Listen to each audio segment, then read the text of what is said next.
সম্মানিত প্রশিক্ষণার্থী, আসসালামু আলাইকুম। ৯ নম্বর কম্পিউটার ট্রেনিং ক্লাসে আপনাকে স্বাগতম। ক্লাসটিতে আপনি শিখবেন বাংলা কবিতা টাইপ, বিখ্যাত ব্যক্তির জীবনী, একটি বিখ্যাত চিঠিপত্র টাইপিং, ব্যবহার প্রয়োগ, কিছু কিছু সাধারণ বাংলা অক্ষর, বাক্য ও শব্দ লিখতে পারবেন।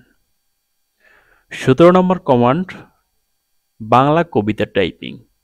আমি সরাসরি আমাদের ট্রেনিং বইতে চলে যাচ্ছি।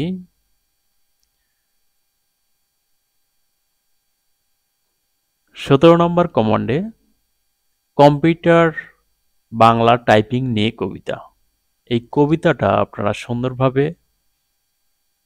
কয়েকবার লেখার চেষ্টা করবেন।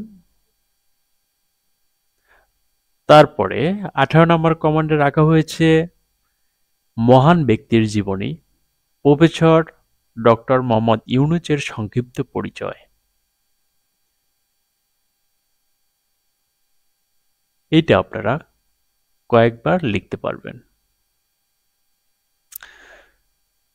এখন দেখব ১৯ নম্বর কমান্ডে রাখা হয়েছে একটি বিখ্যাত চিঠিপত্র টাইপিং। প্রধান শিক্ষকের কাছে আমেরিকান প্রেসিডেন্ট আব্রাহাম লিঙ্কনের লেখা বিখ্যাত চিঠি।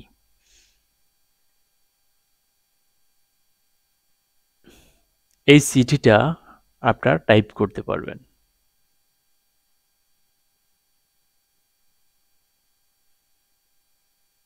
এবং এর বাইরে আরো বেশি বেশি টাইপ করার চেষ্টা করবেন। যত টাইপ করবেন আপনাদের বাংলা অথবা ইংরেজি যে যেটা বেশি লিখবে সে সেটাতে বেশি অভিজ্ঞ হতে পারবে।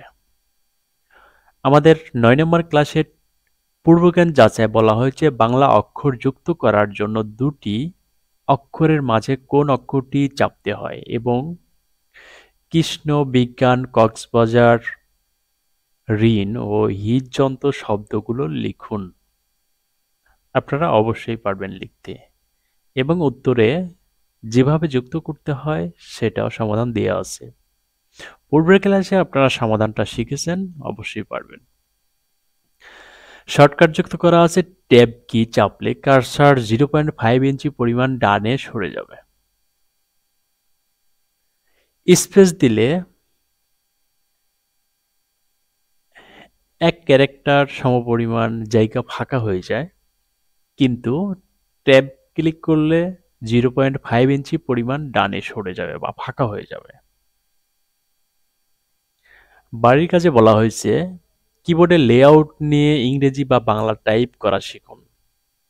ইংরেজি 26টি অক্ষর কোন নখে কয়টি তা মুখস্থ করুন এবং বাংলা সবগুলো অক্ষর কোন নখে কয়টি তা আয়ত্তে নিয়ে আসুন।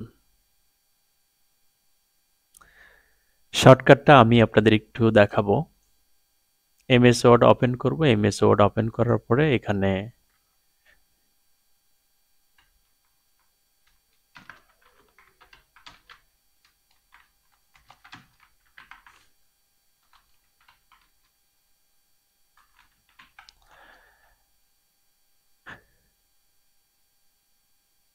লেখার শুরুতেই যদি কার্সার রাখি, রাখার পরে যদি ট্যাব কিতে চাপ দিই 0.5 ইঞ্চি লেখা সরে যাবে।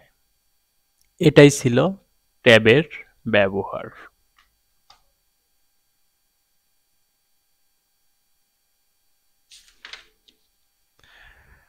৯ নম্বর ক্লাস আপনাদের জন্য এই পর্যন্তই রাখা হয়েছিল। আমাদের ক্লাসটি ভালো লাগলে অবশ্যই কমেন্ট করবেন